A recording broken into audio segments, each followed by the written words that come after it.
At Kroger, we know the minute a tomato is picked off the vine, the fresh timer starts. The sooner we get our produce to you, the fresher it is. That's why we've completely overhauled our process to shorten the time from harvest to home for our tomatoes, strawberries, and salads. Because we know how much you love fresh produce, we give you more time to enjoy your tasty fruits and veggies at home. So whether you're shopping in-store, picking up, or prefer delivery, we're committed to bringing you the freshest produce possible. Kroger, fresh for everyone. This is Life Admin Life Hacks, a podcast that gives you techniques, tips and tools to tackle your life admin more efficiently, to save your time, your money and improve your household harmony. I'm Donna Roberts, an operations manager with 2 kids that seem to create more than their fair share of life admin in our family. I'm Mia Northrop, a researcher and writer who's about to get my kids fully adopting calendars, notes, lists, password managers and reminders on their iPads. It's not just for Minecraft anymore. This episode, we interview parenting expert Michael Grose. Hello and welcome to Life Admin Life Hacks. And welcome listeners to season 6 of the show. We've missed recording these episodes and have had an enormous number of ideas to bring to you in this second half of the year. So we hope you've had time during our hiatus to delve into the episode archives and adopt some new tools and approaches to get your life admin humming. We're going to explore lots of new territory this season, as well as revisiting some previously discussed concepts in depth to get you back on track. Our book, Life Admin Hacks, a step-by-step guide to saving time and money, reducing the mental load and streamlining your life, is at the proofreading stage. It's so exciting. It's going to be on your shelves from January the 5th next year, so you can sign up to be notified about the book release at our website, lifeadminlifehacks.com. Just head to the section called book. We've also introduced one-on-one coaching and small group coaching programs for those of you who want a cheerleader / accountability partner / expert to help you level up your life admin game quickly. I've spent the last 6 months immersed in coach training so that I can partner with clients to identify their obstacles and explore the options at hand and get their life admin under control. So I'd love to work with you to free yourself from the burden of life admin, and you can head to the website and book a free discovery call with me if you'd like to find out more. And now to today's episode. Our recent survey of over 300 Australians revealed that parents do 1/3 more life admin tasks than those without kids, and they're twice as likely to struggle for time. So the question we've got is, how do we get kids to contribute more and relieve the burden and grow up to be efficient at their own life admin? Yeah, this is something that we've discussed with guests in the past, and we've referenced it heavily in the book because insourcing is the new outsourcing. If they can help with more stuff, then they should. And obviously, we want them to be equipped with the skills as well so they can live full and happy lives with their life admin under control. But for this we wanted to pull out the big guns and consult an expert in parenting independent children. Yeah, so stay tuned because Michael gives us some great gems of wisdom, including that parents often underestimate their child's capabilities by around 3 years, that you can devise a junior version of the game when you think about life admin. Just like AFL has developed Auskick and Netball have developed NetSet Go, you can think about developing a junior set of life admin tasks to help set up expectations appropriately. And for kids, self-help starts with tasks related to their body and moves out into the home and then into the world. So it's a really great way of thinking about what tasks you can get kids started with. If you'd like to know how best to give your child space to grow into capable kids who can handle their own life admin, this is the episode for you. Michael Grose, founder of Parenting Ideas, is one of Australia's leading parenting educators, informing and inspiring audiences in Australia and around the world for more than 20 years. Michael is a former primary school teacher with 15 years' experience, holds a Master of Educational Studies specialising in parenting education, and is the father of 3 kids. He's a best-selling author of 12 books for parents, including Spoonfed Generation, Thriving, Anxious Kids, and his latest re-release, Why Firstborns Rule the World and Laterborns Want to Change It. Michael has had parenting segments on The Project, The Today Show, Weekend Sunrise, ABC and more, and he's contributed to Huff Post, Kidspot and Mamamia, as well as being a columnist with both News and Fairfax newspapers. And now he's gracing Life Admin Life Hacks with his expertise and experience, and we are humbled. Thank you so much for coming on the show. Good on you. Thanks for having me. Michael, it's quite common for people to think about how kids can contribute to housework like cleaning, cooking and laundry, and the appropriate ages and stages for them to help out with these things. But life admin's really in a category of its own. So we're so thrilled to be able to talk to you about how we should nurture kids to develop their personal administrative skills and contribute to this aspect of the household. In several of our episodes, we've had guests like Tracy Spicer reveal what their kids plan and take responsibility for, and it often blows our minds and thinks about, helps us redefine what we might expect our own kids to do. So in what areas do you think kids are often more capable than parents give them credit for? Yeah, parents often underestimate what kids can achieve and what they can do. There's an old saying I've always followed it with. Parents will often underestimate their kids by about 3 years, and children will overestimate what they can do by about 3 years. So maybe there's a meeting in the mix there. But I guess I come from a different generation. For those people who can't see me now, they won't be able to see the grey hair. So I am a different generation. And I was raised with lots of brothers and sisters. And so the way I was raised is you sort of had to do things for yourself. That was an expectation. It was a large family expectation. And as families have shrunk, we tend to do a little bit more for kids, and that just becomes normal. And we often underestimate the fact that kids can do a lot of things for themselves. And professionally, my professional background in parenting, and I was mentored by a fellow who's passed away now, but Professor Maurice Bolson from Monash University, who wrote a book in the 1970s. And this shows my age a bit, but in the 70s and 80s, he was a bit of an early guru. He used to actually go on radio on 3AW and answer people's questions about parenting. And that was before parenting is now an industry.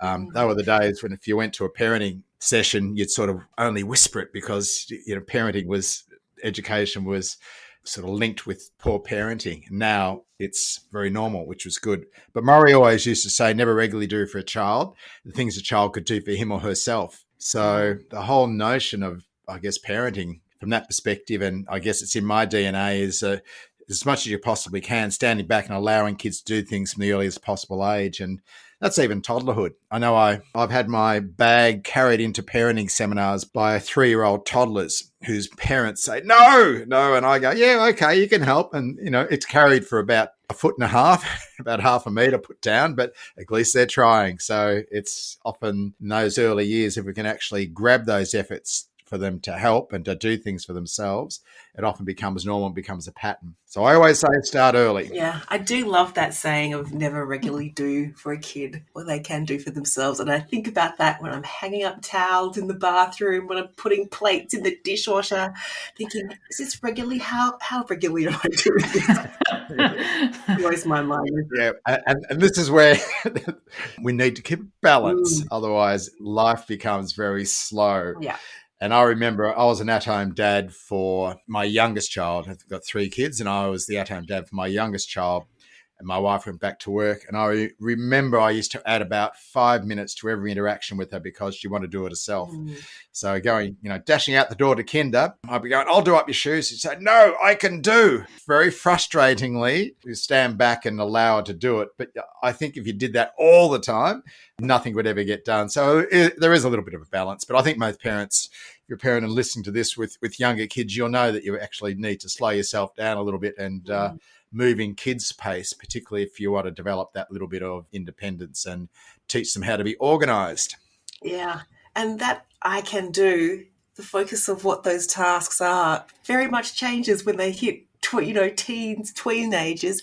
What do you hear from kids about where they'd actually like more autonomy and independence in their lives? Yeah, look, toddlers and teens, they're almost similar in groups, actually. I always put them together. They want more autonomy. So toddlers say, I can do it, and teens say, I won't do it. Toddlers want more autonomy in their physical world. They want to be able to touch things, grab that cup, do it themselves, feed themselves, dress themselves. And that can be frustrating. And I know not every child wants to dress themselves. Sometimes it's annoying sometimes for those parents whose kids who don't. But a lot of that notion of being a toddler or 2 or 3-year-old is about finding out what you can do and experimenting in the world. And similarly, when kids move into adolescence, what they want is more autonomy, but they want more autonomy away from mum and dad.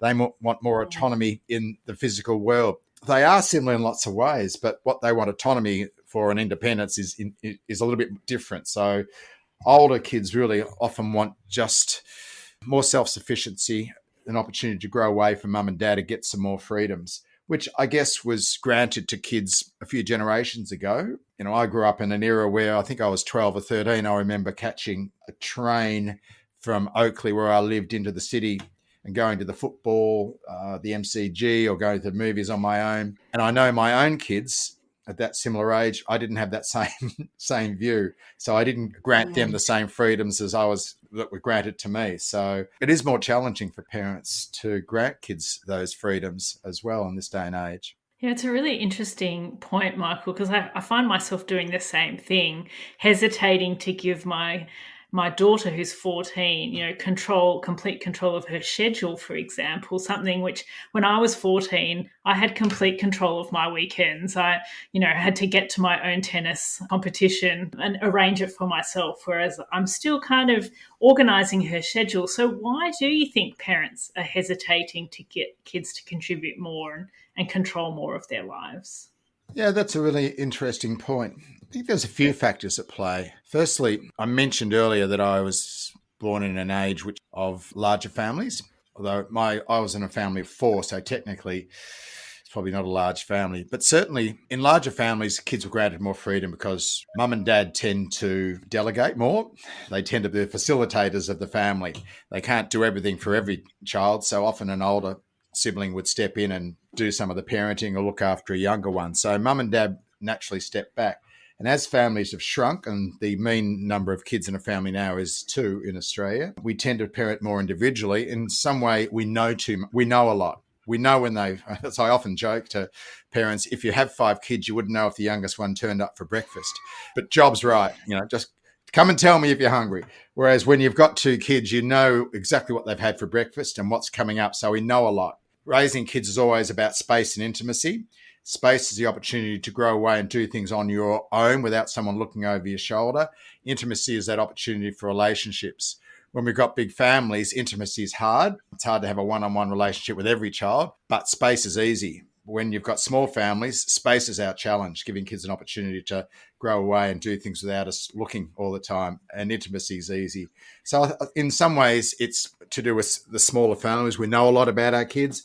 And also, I think that the definition of parenting has shifted over the years as well. So a good parent a few years, many years ago would have been one, well, let's go back 100 years. If you're a good parent in the Great Depression in Australia, all you had to do was point to your kids and saying they're alive and, your job's half done. So the bar was pretty low. And as we've moved on, I think the job of what a good parent looks like has changed a bit. And if you had a larger family like myself, when I sort of grew up, I think the job of a good parent was developing independence and a responsible kid.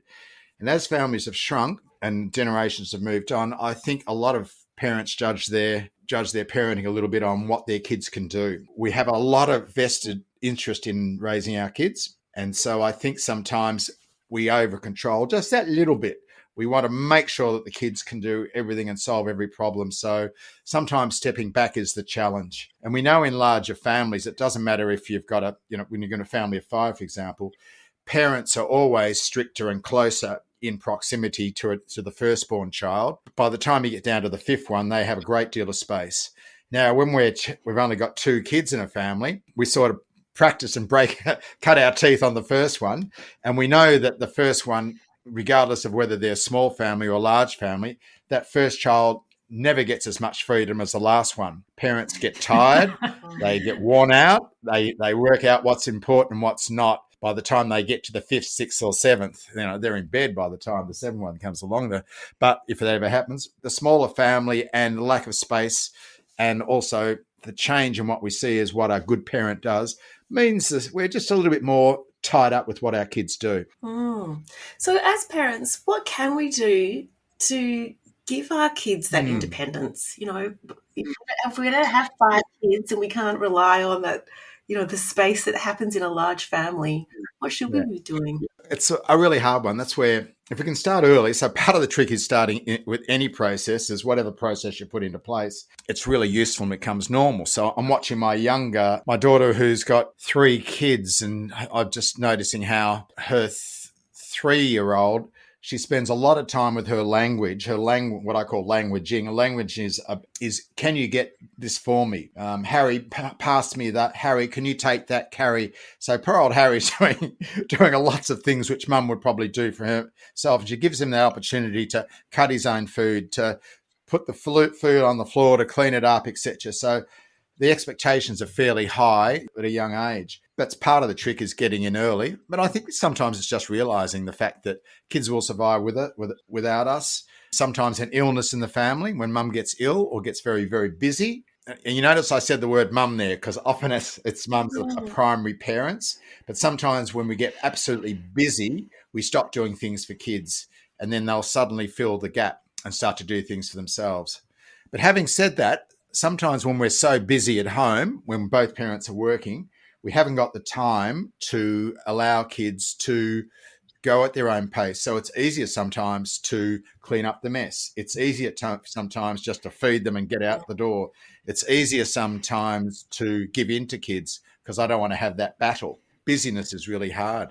So I think as a parent, it's about awareness, A, being aware, B, start small. Don't suddenly go, right, roast dinner tomorrow, 5-year-old. You're going to start tomorrow. But we start in little ways by getting kids to help in small ways. So can you set the table? From my experience, one of the easiest starting places is around the kitchen table, is getting kids to set the table, take things away from the table, maybe help you. Can you grab the such and such out of the fridge for me and pass it to me? So getting kids to feel useful and be useful as well. Again, sometimes we just want the food done. Sometimes it's quickest if I can do it in 20 minutes. We've all experienced that, where as soon as a child joins in, enthusiastically sometimes joins in and helps, suddenly that 20-minute meal takes twice as long. So again, balance is important there. And so one of the things I'm really keen to also explore is, like, how do you manage setting, what I would call the minimum acceptable standard for a task? So if you're thinking about something like, as they get older, getting them to help with meal planning and grocery shopping and things. But, my son's idea of a perfect dinner is 2-minute noodles, probably doesn't meet the minimum threshold for, food groups. So how do we, strike that happy medium between, probably my standards, which are way up high, and his, which are very, very low? Yeah, no, that's a good point. So I think it's really important. I always start where kids are at. So this is the old primary teacher in me. I taught in primary school for 13, 14 years. So one of the training there was wherever kids are at, you try and start. So if you're teaching them maths, you try and start wherever they're at. So, and what their interests are. But that doesn't mean that you accept what I call crap. So sometimes kids will, I've made the bed, that'll do. If they're 7 and they're just quickly flicking something over the bed, and that'll do, you might turn around and say, no, mate, I reckon you can do better than that. But if your 3-year-old making a bed, maybe arrange the teddy and fix the doona up and put your pillow on. That's a 3-year-old's version of making the bed. So I think we start from where kids are at, but try and push them along a lot. So I use a notion, I've written about the notion of a junior version of the game. So that comes from a lot of sports such as cricket, football, netball, all created junior versions of the games to make it easier for the kids to play. Auskick in Australian rules, for example, is, they did away with the tackling. They made the ground smaller and less kids. So it made it easier for them to play. And as they get older, then the rules increase. So I think sometimes we as adults need to make the game easier for kids to play. So, picking up where they are at. As I say, I often use the bed as a simple example. That's a young one, makes the bed just smooth the doona. But as kids get older, our expectations rise. Sometimes we let particularly boys off with that'll do, because they can be, from an organisational perspective, they're sometimes not as well organised, and they'll often put up with lesser standard than sometimes girls will, actually. So we often let them get away with it. But I think there are times when we go, no, have another go at it. Come on, do that again. And as for 2-minute noodles, if it's around food, not sure on that one. I might buy out of that. I've got a funny story about 2-minute noodles and independence. This is an absolute true story. My son was always an interesting one. He didn't like to be told what to do. He liked to do things in his own way. And that's very typical. Boys tend to be what we call heuristic learners. And a heuristic learner is someone who learns from the experiences. You can tell me all you want, mum or dad, but I'll find out for myself. Sometimes those kids who want to develop independence, we need to not rescue them, but allow them to experience that less pleasant thing for them to go, oh, next time I won't do that. Now, if there's danger, if it's a child's about to pat a dog and we know that now's not the time to learn from experience. You take their hand away because you don't want to be bitten. But there are times when learning from experience is a good thing. But I remember when he was about 15, he went on a school camp, and the school camp was all about developing independence. This school they went to was very much about developing independence. So school camp said, we're going on a hike. It's a 5-day hike. You got to bring your own food and everything. You guys organise that. So my son thought, oh, look, they're pretty light. I'm going to take 2-minute noodles. And so he did. So for 5 days, he lived on 2-minute noodles.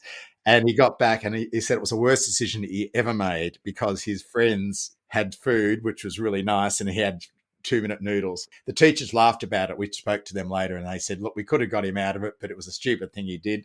And we told him, he said, mate, you're going to get sick of it after 3 days. He said, no, he was a teenager. I know better. And that's an example sometimes where we've got to step back as parents and let them learn. Yeah, that's the challenge. It's that resisting that urge not to rescue and let them experience it for themselves. And as you mentioned before, just like expect the gap. Know that the standard's not going to be met, or it's going to be really slow, or it's not going to be quite there, and be okay with that gap. Be okay with it. And that's a really good point. That gap is a lovely way of saying it. And I've always tried to, and it's a teaching method as well. I always tried to, if kids try to do something, I always accept their standard as a good standard as long as they were trying. So I remember when my son used to set the table, I always knew when he set the table because with the knife and fork were the wrong way round because he was a left-hander. We'd never actually say, oh, do it the right way. Every time he'd do it again, next time we go, right, this one goes there and this one goes there. He'd put it down to be in the wrong spot. But he was pretty genuine about it. So rather than correct him, we would, next time he did it, just before the experience, would remind him again, don't forget you put the right hand. So, yeah, that's part of the job of, if we want kids to be independent, part of our role is to actually be a patient teacher. Yeah. So in the Spoonfed Generation, you suggest things like meal planning and prep and getting the kids to manage their own school forms, pocket money. What are sort of junior versions of the game for these key activities? I love that. I love that. Okay. Phrase. Junior version of the game, picking up the language. All right. Again, I think pocket money, I love pocket money at developing independence and helping kids to be better organised. And it's about allowing them, giving them a little bit of autonomy over their own lives. And this is one of the issues with kids of all ages. They want some autonomy over their lives, particularly kids when they move into adolescence. And pocket money is a really good way to give them some control. You can give it to them when they're 5, and I've noticed my daughter gives her 4-year-olds or her son, I think he was 4, maybe 5, when he started getting his pocket money. And he got it in 3 jars, and he still gets it old school, but he gets it in coins. And I still see him, he puts one in one of the jars, which is for spending, one in another jar, which is for saving, another one, which is for charity or for giving, as his mum calls it. He has a little bit of autonomy there. And whenever he asks for something, Mum, can I have her? His mother often says, I'll get you that now. You can pay me back later. And I've heard her, whenever she says, I'll loan you the money or I'll give you that money because you haven't got it now and you can pay me back later, he says no. Suddenly the decision is his. Suddenly I want to make that decision. And she told me she does that because she likes to give him treats, but it's never a treat if she's always asked all the time, Mum, buy me, Mum, buy me, Mum, buy me. So that little aspect of pocket money has now shifted that decision-making over to him, even at the age of 5. And certainly as kids get into primary school and into secondary school, having that little bit of extra pocket money gives them some autonomy, gives them some responsibility and independence. Bringing my kids up, and I think I wrote about it in Spoonfed Generation, we're pretty hardcore. So we gave our kids a reasonable amount of money, but it was tied with what they had to spend it on. Their bus fare they got as pocket money. My two girls used to ride their bus to school most of the day. My son often would ride his bike and pocket that money, saying they had enough allocation of pocket money in secondary school to get one meal from the canteen. Mm-hmm. You could either spend it or not, or you could make your own meal.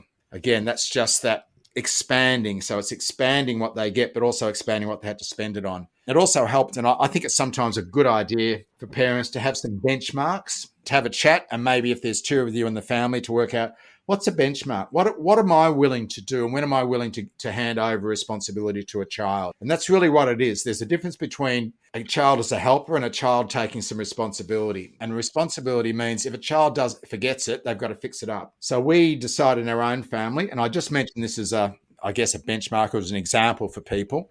In our family, we had the notion of my wife and I made the kids lunches in primary school, but never put them in their bags. We'd make them, put them on the bench. It was their job to put them in the bags. In secondary school, you made your own lunch. In primary school, basically you got your own breakfast. And what would often happen is the older one would get the younger one's breakfast as well. So left it for them to get breakfast. So sometimes it's called self-help. And self-help, we always start from the body. And you think about it, it's when toddlers are very young, they want things closest to their body. So we start with feeding and dressing and move your way out from there. And by the time you get to adolescence, they've had all the independence and self-sufficiency that they can from their body, and they're looking at widening it around the world. So one of the easiest way to think about is, how can I develop my child's self-help skills starting from their body and pushing out? So there's two aspects of this we really have been talking about as we're talking about organisation. We're also talking about independence. There's the self-help, what we call self-help or self-sufficiency, and there's also an aspect of helping others. That's why kids should be able to help at home without being paid. And that's how kids can contribute as well to the family. That is a good point in terms of pocket money, and whether it's linked to chores in the household or whether it's unlinked, or whether there's still chores that go on. Your pocket money has nothing to do with that. What have you seen as being most effective? Yeah, good. That's a really good question. I'm going to talk about it philosophically, and then I'm going to talk about it from a practical perspective. A lot of people actually say kids should be paid for pocket money because it teaches them you don't get a free lunch. Life never pays you. You need to be able to earn your way. And I think that is a terrific notion. We need to teach that with our kids. However, it doesn't have to be done always by linking it to pocket money. So I guess my philosophy around raising kids is the simple fact that in a family unit, it's about we've got to focus on the family. So we share the jobs, we share the joy, we share problems, but not all problems. But if some child has a problem, we might all talk about how we can work out and help this child. But we also share the wealth. So that's where pocket money comes in as a shared part of that sort of family wealth. And you get a small amount on a regular basis, and you get to make some decisions about how you spend that. If you keep spending it on rubbish all the time, well, maybe we will relook at it. But there's also an expectation that you help around the house, because that's what we as families do. Rosters work well from that notion, developing a little roster of some of the bigger jobs. You can do that from a very early age and change them around as well. The worst job was the dishwasher. So it was always done by kids. Sometimes I'd move away when I'd see a 5-year-old get the stuff out. I don't want to watch this. But we used to rotate that around as well. So 2 or 3 little jobs on a roster is a really good thing. And what the roster does, it gives the authority, takes authority away from you. Instead of you all the time saying, do the dishwasher, do this, feed the dog, feed the cat, it's the roster almost who's doing it, if that makes sense. There are times in families and kids they're saving for a surfboard, or they're saving up for something. There's no doubt, and we've done it ourselves, that, we'll give you some extra pocket money if you want to earn it as well there. But why I like to keep pocket money separate from behaviour and pocket money separate from helping. Get different strategies to get kids to help and get different strategies to get kids to behave. I've seen parents who will take away money from kids because they misbehave, or give their kids money because they're really, they've done the right thing. That's a recipe for disaster. I've seen some things which are pretty awful there, and doesn't end well, because everything becomes a negotiation. Yes. So as the kids get a bit older and we start to think about other sort of administrative things that often fall on parents, I think, managing their schedule and their social life just can become, quite a big task. So what sort of ages could we expect children to kind of manage their own schedule and start, public transport or walking, permitting, getting themselves to where they need to be, and how can it be done safely? That's a really good question. How can it be done safely and at what age? I'm not going to duck this one, but every child's different, so it's very hard to come up with an age. But I always use the notion of when kids start asking for something, when kids start saying, Mum, can I go to that? Mum, can I have? That's an indication that they're getting ready to do that. So rather than saying no in 2 years' time or no when you're older, we can look at ways we can help make that happen. So if it is the example of a 12, 13-year-old who would like to be able to navigate their way into the city, and this happened with my own son, so good way to use the example. He was 14, 15. We live on the peninsula, and he wanted to go to a big day out concert with his mate. So as a parent, you sort of run through the filter. You think, what's his mate like? Is he responsible or not? Is he going to be led astray? All of that sort of thing. You run through and go, well, what's my son like? And what's his experience? And his experience had been, he's pretty good at that sort of stuff. So you run that through as a filter. Yeah, they're pretty good. And then my wife and I had a chat and we said, I don't think he's actually quite capable. It's a big ask to go from Frankston all the way into the city by train, do a concert and then all the way back. But we recognised he was pretty genuine the way he asked, and we wanted to make him be able to do it next time. So we drove him all the way into the city. He caught the train from Melbourne out to the showgrounds. We spent the day in the city, and then we met him at 7:00 or something like that at the Flinders Street station. We drove him home. The next year, I think it was about 16 or 15, whatever it was, he was okay and he went on his own. So that fitted nicely. It was a nice little doable thing for us. But if we can see when kids are wanting to do things and start to skill them up and give them the opportunity to do things for themselves, that's a really good sign. And I've always used that as a sign. When kids start to ask for do things, that's an opportunity then to go, well, they're going to be ready in a year or two or a month or two. Let's see how we can make this happen. Even if it's, Mum, can I get you a cup of tea? Oh, no, the water's really hot. Well, maybe, how are we going to start that process? Maybe I'll just pour the hot water in and you can, it's going to be halfway and you can carry it in. There's always a way we can start that process, particularly in secondary school. Kids are often very capable of doing things. And often it's the really simple things, such as getting them to ask the teacher for a favour. My daughter went overseas when she was 15 on exchange, and she came home as a 15-year-old. She wanted to go to Denmark on exchange because she didn't have to learn the language, because she found out that Danes speak a lot of English. So that showed what she wanted to do, not to go over for the language. But my wife and I, because she was young, 15 is really young to go away for 12 months on exchange, as she found out. To prove that she was capable of doing it, we actually turned around to her and said, okay, you've got to drive this project. We understand that you want to go, but one of your friends has gone and you've heard it's great. You've got to drive the project. And driving the project meant you find out who this group is. You make the phone calls. You're the intermediary. We'll take you and we'll do everything, but we want to make sure that you can run this project. And she did. She was the one who organised and said, we've got to go to a night here, et cetera. And so she did a lot of that. And that was for two reasons. Firstly, it was to make sure she was fully invested in it. If she wasn't going to do that, since she wasn't fully invested. And secondly, if she could do that, that was proof that she was able to handle life without mum and dad all the time.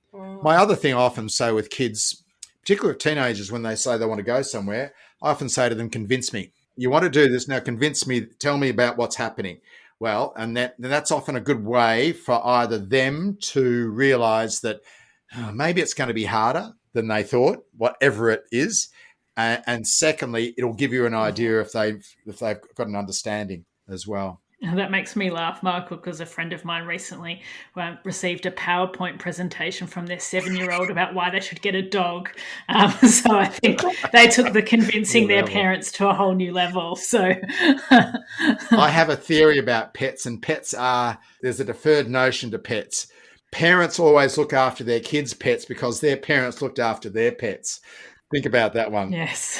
Yeah. On a serious note, pets are fantastic for kids. And it doesn't have to be a dog. It can be the guinea pig. It can be the small pets which kids bring up, because it teaches them, A, to nurture, and B, it makes someone else reliant on them. Whenever I work with kids, and I used to run leadership programs in schools. So when I left teaching, I moved into the parenting area and we ran leadership programs in school. And we still have a program which runs in primary schools called the Young Leaders Program. But I remember when I used to work with kids, I used to ask them a bunch of questions, and one which was always an interesting one, particularly when you ask an 11-year-old, because some of them couldn't answer it. And this is a good one for parents to think about this, because I've often said it in parenting presentations, and I hear this, I get this quiet.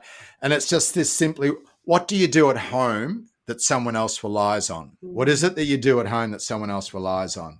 So that's where looking after a pet, the pet's reliant on that. Or is it emptying the garbage or whatever? Is it you got some little responsibility that someone else relies on? So pet keeping's good for that. My son's been putting together a little campaign about getting pets. So I'm going to, make some suggestions there. We've got some tweaks to do in his approach. Be careful what you wish for pets, because don't forget, it might be you who looks after it. But anyway, that's another. So I guess one that's also very interesting to me is to start to think about technology and, especially, we've experienced, I guess, the rules have loosened substantially in my household because of lockdown. But, I've put quite strict screen time limits on all of my devices. So at what age, shall I start to be letting them kind of, go free and stop controlling the amount of time and I guess what they can see? Yeah, I don't know if you ever let kids at any age go holus bolus, just off you go. I think we're always monitoring even when kids are 16, 17, we need to be having an idea of what's going on in their lives. And are you going out to parties? What are you doing? And it's not, now you're 17, 18, hit the terps whenever you want or whatever it is. And that's quite similar always with the digital technology. I think that you're dead right. The game's changed a lot now. Kids spending more time. The questions to be asking is not so much how much time, but what are you using it for and what else could you be doing? And I've been talking to Dr. Christy Goodwin, who's doing some fantastic work in Australia in the area of digital media and digital technology in parents. And she does some work for us for Parenting Ideas. And she just ran a great webinar had 1,000 people come along on digital devices answering just that question. And she basically comes up with the view is it's not the amount of time, it's what they're using it for. And it's also the opportunity cost. So while they're in front of a screen, they're not outside, they're not playing with friends.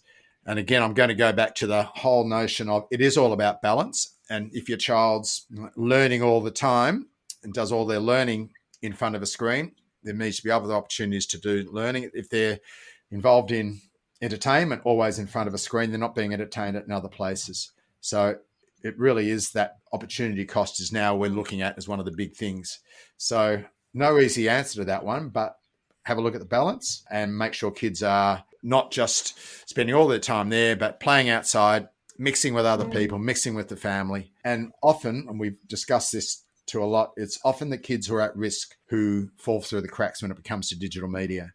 So I think most parents are now pretty aware of that message. A number of us grew up at a time where stick your kids in front of the TV as the electronic babysitter, there for 3 or 4 hours, great. And we know that's not good for kids. And I think parents now are aware that spending all the time in front of a screen is not great for their mental health. It's not great for their social health as well. And I've noticed, just as an aside, of someone who's given presentations up to 80 presentations a year. I've been giving digital presentations over the last 18 months. And I know for a fact, because I gave a couple of presentations in front of an audience in May when we were allowed to in Melbourne, and my skills were so rusty.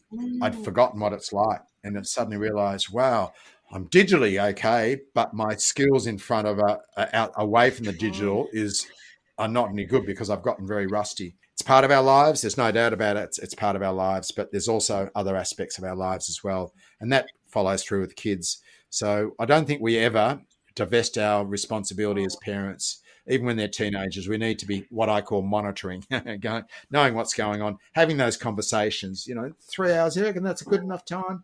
And one of the things about teenagers is they need to be challenged. They need parents who will actually challenge them as well and not just accept and go, oh, you're a teen. That's okay. Yep. So, yeah, looks like, Dinah, we're still going to be looking at the life admin tools we can use to monitor screen time and automate, just like the roster takes it away. It's not it's not us that's telling you to do the dishwasher, it's the roster. Yeah, but I have to now become a digital expert because my 12-year-old figures out how to get around everything. So I've got to take a degree in screen time settings so that I can trick him into making sure that he complies. I guess I knew that was the answer, Michael. I guess I was hoping you were going to say magically, no, when he turns 15, you can just let go. But no, actually, I'll be a boring old parenting person now. And the boring old parenting person, and found out that the boys in the 18 to 24 age group are the most at-risk group. And one of the reasons is that they've moved away from most of their connections, their school connections and workplace, and often family connections. We need to always be sort of keeping an eye on kids all the way through, particularly as they move into early adulthood as well. But that's another story. It did sort of trigger in me some ideas too around how people are navigating the pandemic and the things that they're getting their kids to do that they wouldn't possibly have done before, like having to leave them because you have to go to the supermarket and you can only take one person in the family. So you're leaving your kids at home, which you would not have done at this age. Or you're sending your kids up to the shops because you've got yet another Zoom meeting and you need some groceries. So the kids might be going up to the shops by themselves to buy something at a younger age. I know my kids have been up to shops. I've left them. I've never left them in the past. But there are some opportunities there for the kids to be contributing more and growing during this time. Oh, there certainly are. I had a conversation with a group of principals in Queensland at a conference earlier this year when we could go to conferences. And one of the big comments they said was kids develop a lot more independence in primary school. And one of the things they said was that because parents couldn't go in for the school gate. Yeah. So they had to meet them at the school gate, leave them there and off they go. So the kids carry their own bags, do their own messages and all the rest of it. So, yeah, I can see that. I can see one other aspect. I'm not sure what it's like where you are, but I'm seeing kids at the moment, and I'm sure your listeners won't mind knowing that this is being re-recorded during a lockdown, but where I am, I'm seeing a lot of kids ride push bikes around in lockdown, after school or, probably, lunchtime, inverted commas, which is fantastic. So I think there's some pluses here where kids are getting a little bit more freedom.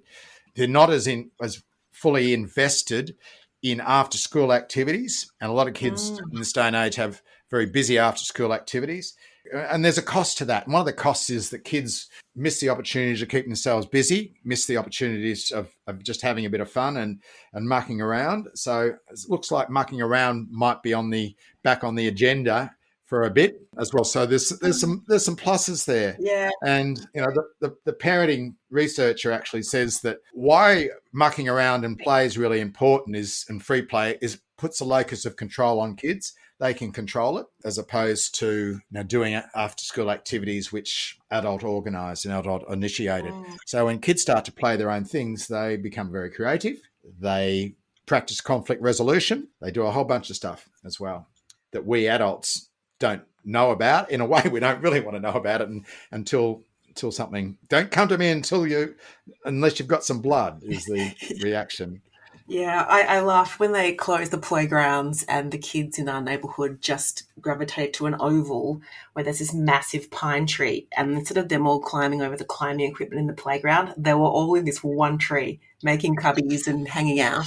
And then when there was a little rope put around the tree, they all gravitated to this kind of like garbage dump / building site, and they were just mucking around in there. So I was kind of delighted that they found these wilder ways to play.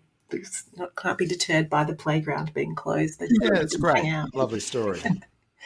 Now, you touched on it a little bit earlier before about some of the gender expectations that are placed on kids when it comes to looking after themselves, essentially, and contributing in households. Are there different things we need to keep in mind around how we're parenting kids of different genders? Yeah, there's cultural expectations around gender. And I made the point when I was discussing my book, Why Firstborns Rule the World and Laterborns Want to Change It, that a lot of expectations go on firstborns.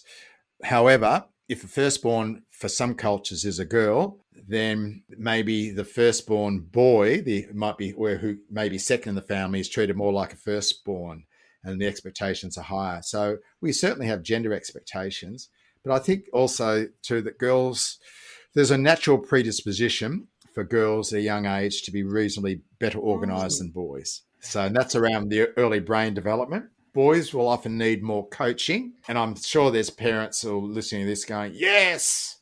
And what do I mean by coaching? You can often tell a girl to, line your shoes up or make your shoes neat, and they'll have a fair idea what that means. But you might have to actually show your son line your shoes up like this. Here, do it with me. Or if we're trying to organise their homework, boys will often need assistance to be organised. And it's often around the way the brain is in the early years is developed. So the brain of a girl in the early years in childhood is more focusing on verbal skills, fine motor skills, and social skills for the finer points. And boys are more focused on gross motor skills, visual skills. And so they're developing different aspects. So that's why sometimes boys get really flummoxed by, I can't get organised. I don't know how to do it. So we often as parents need to show them the way and take the time there to show them. So I think gender-wise, they're not the same. We often have expectations of girls which are different than boys. And also development-wise, sometimes it's easier for girls to be a little bit more organised than it is for boys. Well, that's really interesting, Michael. So, but what about birth order? You mentioned it briefly before. How's that likely to impact who's going to be more organised or adept at creating systems? Well, firstborns are supposedly more the more organised group, but I guess gender comes in there as well. So I haven't really looked at birth order as far as being organised goes. I know firstborns tend to be more detail oriented and more introverted. I think whether that goes hand in hand with being organised, I'm not sure. I think there's a little bit about what's been expected of you as well when you were growing up. So in my family, the expectations around girls helping out were different than boys helping out. Now, I think it still holds true to a reasonable degree, although we're catching up. I think there's so many factors for parents to keep in mind in terms of, gender, Definitely. the times we're living in, birth order, to bring some compassion and some patience to whether there's more. We can overthink it a bit. Yeah. Yeah. I like to always, and I don't want to overthink this, I always put it down this, and I don't want to get philosophy. It's not the time for philosophy or anything like that. So one way to look at it is, and I always look at parenting this way, there's three aspects to it. So it's genetic. So it starts off, I call it G and T, gin and tonic. So you'll remember that. Gin and tonic's at the bottom. G is for genetics, T is for temperament. So kids are born with genetics and born with a certain temperament. So genetic angle is what's passed on from parents, and the temperament is something you are born with, and it doesn't change over time. I've got two girls. I've got as I've mentioned before, and they're at either end of the sociability scale, which is part of temperament. I've got a slow to warm up and a quick to warm up. As kids, had to treat them differently. My slow to warm up, whenever we go into a new social situation as a 4 or 5 year old, she'd take her time just to get to warm up. In the meantime, the older one she's off playing, and the younger one would just have to wait a time. And then off she'd go once she got warmed up, so to speak. That hasn't changed in 30 years. It's still much the same. So the G&T, most parents will know, that's the aspect of we've just got to work with that. You can't change it. You've got to work with it. The slow to warm up, yep, I'm going to have to just wait with you while and I'm going to have to give you some few tips to help you make friends. The other one, no dramas. Then we throw around the birth order, and the birth order is what is about differences as well. And kids are niche marketers, and they'll often go for the things in the family which give them attention. So if the first one's the responsible one, there's a reasonable chance the second one might be a pest. At least I know I'm around. If the first one's a really independent one and does everything that keeps mum happy, there's a reasonable chance the second one won't be as independent because they might do something else. So if you're talking about independence, they're not all going to be as independent in the same possible way. So that counts for the differences. And then what we throw around that, the third aspect, is what we call a family frame, which is probably what we're talking about now. You can tell your family frame by what your kids have in common. As they get older, if they're all pretty independent, even your least independent one, but compared to others, they're all pretty independent, they can give themselves a feed, cook a meal, whatever it might be. Well, that shows that independence is part of your family frame. If they're all, excellence, or they're all very curious, or they're all learners, that shows that curiosity and learning is part of your family frame. So that's your values. So the things you nag your kids about makes up your family frame. And that's what your kids have in common. So in some ways, that's the space we're playing at now. That's the parenting space. All the things you nag your kids about and you're on to them about, that's what we operate from. That's the real parenting impact.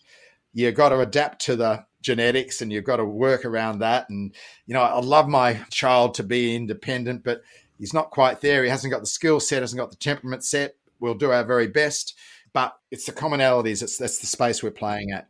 So don't sweat the small stuff. Think about the big stuff. And then it's more the long term as well. And that's a beautiful place to finish, Michael. I love that idea of thinking about the family frame and taking things up to that higher level. That's setting the landscape for everything else. Thank you so much for your sharing of your experiences and your ideas today. That's a pleasure. It's been fun. So listeners, you can find more from Michael at parentingideas.com.au. If you'd like to hear more, we're thrilled that we could have you here to kick off season 6 with us. Fantastic. Thanks very much. Thanks for listening. Show notes for this episode are available at lifeadminlifehacks.com. And if you're a fan, please subscribe and share the love and tell a friend, or review us in your podcasting app. You can also follow us on Facebook, Instagram, and LinkedIn. It's Jeep 4x4 season. Make your next adventure epic and hurry in now for great deals.